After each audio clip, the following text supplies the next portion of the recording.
controlled meetings here at the Waldorf Astoria. How did it go? It went well. It was always good. Good group of guys, great leadership. So we're excited, excited about the future of the Big 12, and I think today was a great day to start it off. And they've talked about, obviously, the rev share stuff, the component of everything going on. How much of the discussions were centered around that, even though there isn't like a finality to it yet? And how much was just maybe just the general basics of? No, right now, it's still, like you said, it's not finalized, but there are discussions ongoing. I think everyone's waiting to see what's going to, come down the pipe, hopefully in the near future. But, everyone's aware of what's going on with revenue sharing and how we can all maximize what we're doing with our programs and our institutions. How do you think it changes things for you? It changes things for us because, now I think when you start doing that, you start leveling the playing field somewhat with regards to across the country. I think it gives some kind of a stability to what we have or a framework to what we have. I think most coaches, most institutions would like to see something like that, and I think that will help provide that for us. So excited about the possibilities of seeing kind of this thing leveling out at some point in time. Depending on who you talk to, a decision is imminent. So how has that affected you rebuilding your team for this year? We focused really on we concentrated really just on building our roster. We didn't consider as much of what they're going to do, with regard to the legislative. We mostly were focused on just our group, our players. Does it work for us? Does these young men want to play at UCF? They want to be a part of what we do. And the rest of those things will iron out as we move forward, but we kept our focus on the student athlete. After your experience from last season, how did you change your approach to building a roster for this season? Last year's roster will be uniquely different from this year's roster, as you just mentioned. In large part, whenever you're looking to build a team, you look at what you're returning and what you're trying to put around them. This year, we're not returning any players that were scholarship players, so it's really starting our whole roster over again. So with that, we wanted to bring in some players that has experience, at our level. We wanted to bring in some players that have had some success at different levels to complement, the fact that we know a style of play that we want to play. So we looked at our style of play. We looked at the character of the young people that we were trying to bring in. We looked at, their desire to want to be competitive, desire to want to win. All the intel we got, we tried to find out if these players were UCF type players, and we felt really good with the young men that we have. That we think they all are, UCF type guys, and we think they can be successful here. Sorry, to that point, do you build a roster with the future in mind, or are you just kind of focused now on a year-to-year sort of thing? Well, you'd like to be able to retain as many of your players as you possibly can as you move forward. And that's been the model, I think, that most coaches have used forever, and we would like to continue to do that. But this landscape, doesn't always lend itself for that, so you have to be prepared to change your roster. And it's not unusual. I'm watching a number of teams, even in our conference, who have to turn over their entire roster, and we've had to do the same thing. So what you want to do is try to find pieces or the players that fit your style of play. Like I said, have the character that you want, have the competitiveness that you want, and then you try to build your system with those players. Do you feel like you have the resources in place for retention? Well, I think everyone, has the resources. It's how you allocate those resources. And so for us, I think we do have the resources in place to be able to do some of those things, but you have to look at it as a case-by-case basis. Every player is different. Every situation is different. And so, with this thing moving as fast as it is, you have to make those decisions in real time. And for us, it was more important that we find the players that we thought can help move us forward as we go into year 3 in the Big 12. Mustafa was always linked to one of your former assistant coaches, Coach Mamadou. So what was your reaction to those two moving to another conference school in Cincinnati and just the timing of it all? One, I wish them well. To be quite frank, I wish them well. That's in the past for me and my team. And we want to be successful, and we're going to continue to try to build a successful roster here at UCF, and wish them well, in their endeavors at, their next stop. But, I'm excited about the team that we've assembled. I think the guys that we have, they're very excited as well, and that's what you want. You want people that really want to be here and want to be a part of something special, and those are the young men that we were able to go out and recruit. The assistant coach's spot, and with that departure, is there someone in mind for the assistant coaching spot to fill, or is that's still down the road? We're still in the process of finalizing that as well.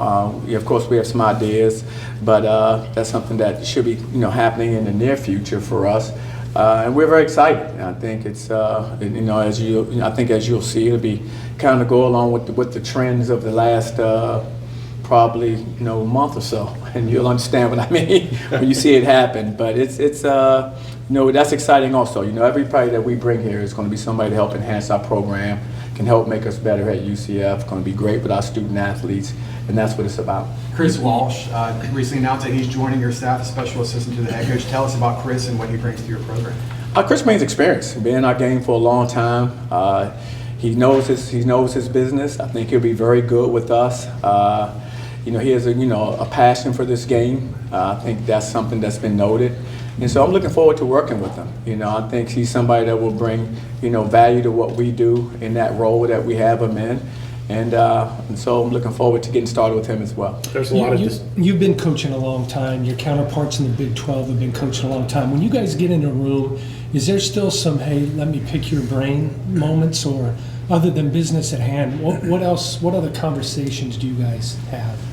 These are a great group of guys. The thing I've noticed in getting to know this group is that they're very willing to share, information, help each other get better. And when you're in those rooms or in sidebars or, in the restaurant, grabbing a bite to eat, you talk X and O's. Guys are willing to share. Guys want to see, each other be successful. Now, absolutely, we're going to compete when we get on the court. That's the nature of our sport. That's why we do what we do. But, when we are off that court or off the field, guys are willing to kind of share, their philosophies or things that they think have been successful for them. And that's what you want to do. You're always trying to pass this knowledge on to especially younger coaches to help them grow and develop as they try to, figure out, what they want to do into the future of the sport. Johnny, there's a lot of discussion of Calvin and Bill just a little bit ago about improving the non-conference schedule in the Big 12 to try to help build the Big 12, get it, up to the same level of like the SEC and the NCAA tournament, stuff like that. How do you look at building your non-conference schedule, especially going into this year? Well, first, those coaches have done an amazing job, as you can tell, and look at the success they've had with their teams, and they understand the importance of building out the proper type roster in the preseason, of course, because our conference schedule is going to be incredible every single year. So it's what you do in your non-conference, and watching those guys.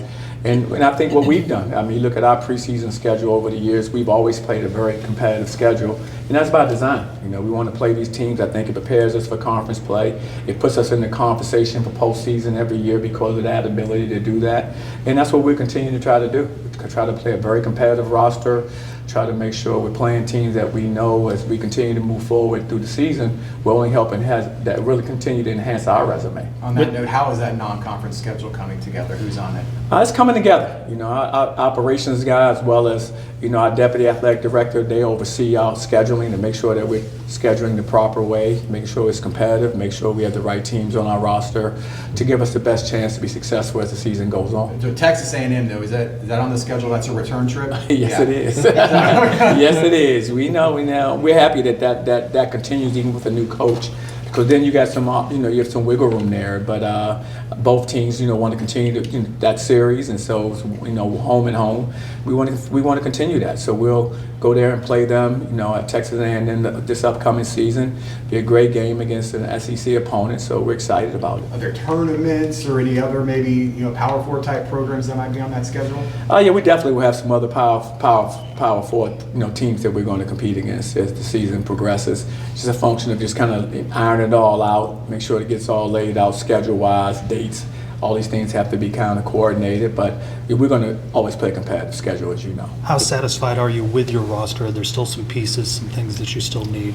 We're coming down to closure, with regards to our roster. We have a few spots we're looking at, trying to fill, but by and large, we think our pieces fit, and we want to continue just to enhance those pieces, and that's what we're going to try to do, hopefully, in this near future, the next week or two, try to continue to build out our roster. But we're excited about the direction we're headed in. We think the pieces, have come together well from the standpoint of, the guys we were looking to add to this year's roster, our style of play, what we were looking to build on. I think we did a good job this offseason in finding players to fit that. The style of play, it seemed like last year's team wasn't very Johnny Dawkins-like in terms of playing defense to your standard, shootouts, allowing 100+ in some of those games. I know that didn't make you happy. So when you constructed this roster, you just talked about style of play. What would that style of play be? Do you think this team is capable of playing defense the way that you want? Well, that's our goal, is to get back to playing, defense the way that we're accustomed to.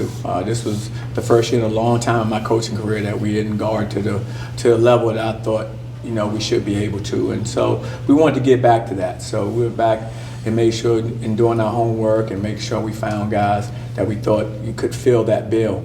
Now, last year's roster, don't get me wrong, we thought we had guys that could fill that bill as well. Some of them just were inexperienced, some injuries kind of, hurt some others.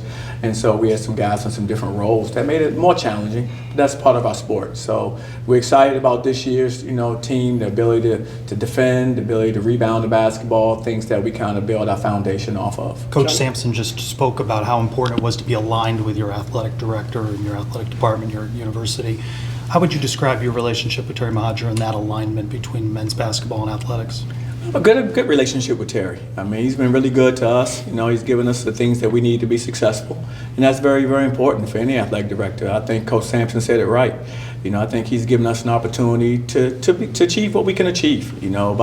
By giving us the resources that are necessary, and that's what we've had happen, and that's what we're working off of. So I'm excited about that, and I want to thank him for giving us this opportunity to continue to be the stewards of the program, as we have been. This is going on my decade here. I'll be here 10 years, at the end of this season, and so that doesn't happen if the athletic director and your head coaches aren't aligned. So, I've been fortunate. You think about this. Trace, I've been here 3 presidents now and 2 athletic directors. Think about that. That's amazing during this time and day to have been around for a decade at any one spot as a head coach in any sport. And so I'm very, very, fortunate. I've realized that. I'm very grateful to the community here, grateful to UCF especially, and grateful to our athletic director and our president for making that happen. You mentioned resources. How does that compare to the rest of the Big 12? Well, every program is going to have different resources from top to bottom. I don't think any of them will pretty much have the same resources.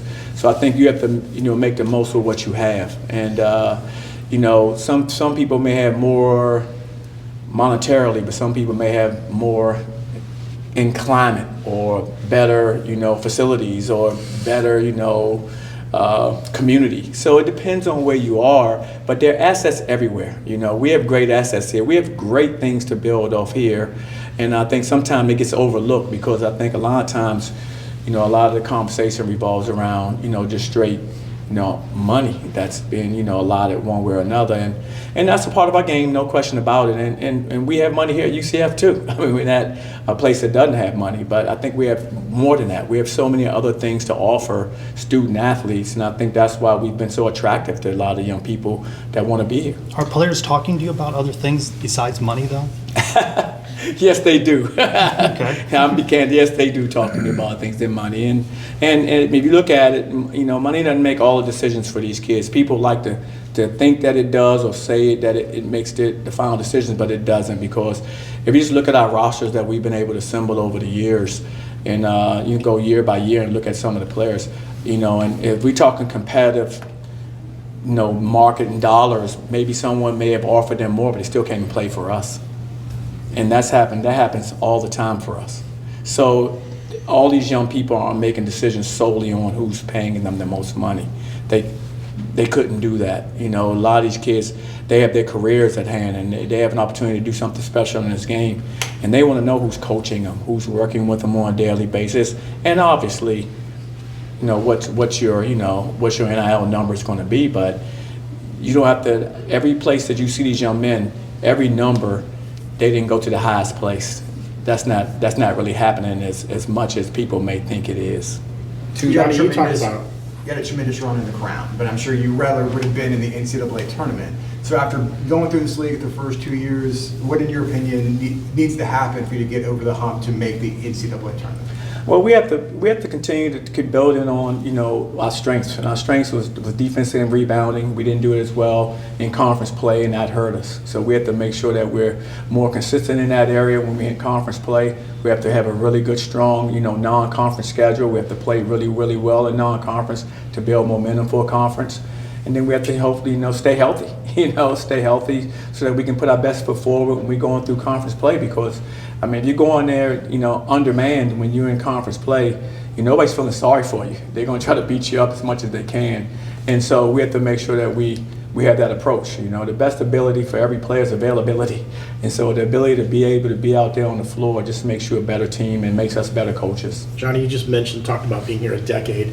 As everything going on, the changes and everything like that, is your passion for coaching still as strong as it ever was? You've seen a lot of your counterparts, step aside because it's getting too much. Do you? No, absolutely. I love this sport. They're like, as a player, they had to tear the jersey off my back, and the coach they're going to tear my suit jacket off. It's just, because I love it. I love mentoring young people. I love working with them. I think our mission is sometimes getting lost right now with everything that's going on as our sport is changing so fast. But I haven't lost the mission that I was here to do, and that's to help educate young student athletes, to help them beyond the sport of basketball, because they're all going to have a long life well beyond their playing days for us, and to make sure that we make sure our university, that they represent our university in a first-class manner. And that's the things that I want to see happen. I want to be in these young people's lives for the rest of their lives. And that's something that I've been able to do. And those things are meaningful to me. And that's not going to change no matter how much our world changes with regards to our sport. I'm still going to pour into these young people. I'm still going to pour into them, not just on the basketball court, but off the court, whether it's character, whether it's life skills, all the things that I believe in, that I was taught. I'm going to still teach those things to the day I can't coach anymore. Two of your portal visions came from Milwaukee, and you coached against them last year. So what stood out about Folks and Stillwell in the process and with them when they entered the portal? I thought those players were terrific, and competing against them and scouting them and watching them. I didn't know they would enter the portal, of course, but in seeing and having played against them when they were in the portal, I remembered those kids. I said, they left a impression with me at our place, just how well they competed, how well they played together. And so in having an opportunity to recruit those players, it was great because I had already was familiar with them because we had seen them during the regular season. So I'm excited for both of those players. I think they both will continue to help enhance what we want to do at UCF. For the first time in 4 years, you're going to need a point guard. With Darius moving on. So who of these transfers are in the mix that you think can compete for that spot? Well, Themis, of course, being, from Milwaukee and is a point guard is one of them. And then we have, a guy like Riley Kugler who's played the point guard before, especially in high school. He had the ball a lot in his hands. So he's another young player who I think has the ability to take some on-ball duties as well. So I think we'll be fine in that regard. It will be strange because I've had one point guard for 4 years to make that transition, but that's life and that's our sport. And I'm excited about these young people that are coming in and their opportunity to run the show. It does seem like the guys you brought in are bigger, whether it's lengthwise or whether it's just size. Do you foresee changing your system or changing the types of lineups you deploy based on what you've seen in the league the last couple of years? Well, based on how we're recruiting, as you mentioned, you guys got some longer players, bigger players. I think you look at our conference, you walk out there every time and you go, man, look at the size of some of these guys. So I thought we did a good job this off season in developing that. We were a little bit small last year, but we wanted to play fast and up tempo last year. We wanted to score more last year, and we did those things. I think we probably set all kind of records at UCF for points scored, but we didn't defend to the level that we wanted to. This year, I think we have a better balance of that, a better balance of being able to score the basketball with being able to defend, going back to what our roots have been, and that's being stingy defensively. Earlier, you were talking about non-conference schedule. The conference schedule will go to 18 games. What are your thoughts on that?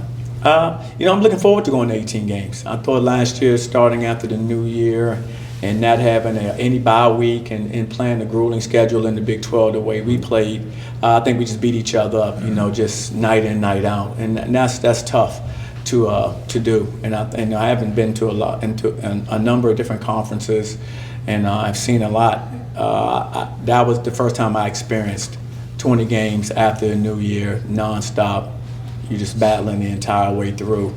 And I think it'd be good to give our guys a bye week, you know. And so by going to 18 games, I think that will afford that to be able to still start up after the new year, but yet still have the ability to have a bye week in there where these players can recover, where coaches can recover, because it's challenging. And so I'm looking forward to seeing how, you know, everybody responds under that new, you know, roster, under that new schedule. So it's 15 scholarships and 15 roster limit. Is that what you're working with in terms of personnel? Well, I think that varies based on programs and based on just the numbers that, you know, of scholarships. But, you know, for us, it'll be, I think, like 14 scholarships 14. and 15 including the roster spot.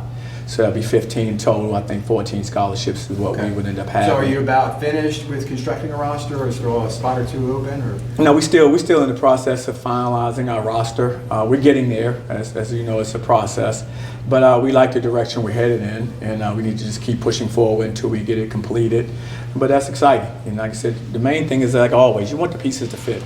I thought as much as we did last year, I thought our pieces did fit. You know, we just, you know, we fell short in some areas, but some things were out of our control. But that's just the nature of our sport. I think, you know, the pieces fit again this year. It's a different type of team, but I'm excited about it. I think we can do some of the things that we've enjoyed doing over the years with this group, and I'm looking forward to that challenge.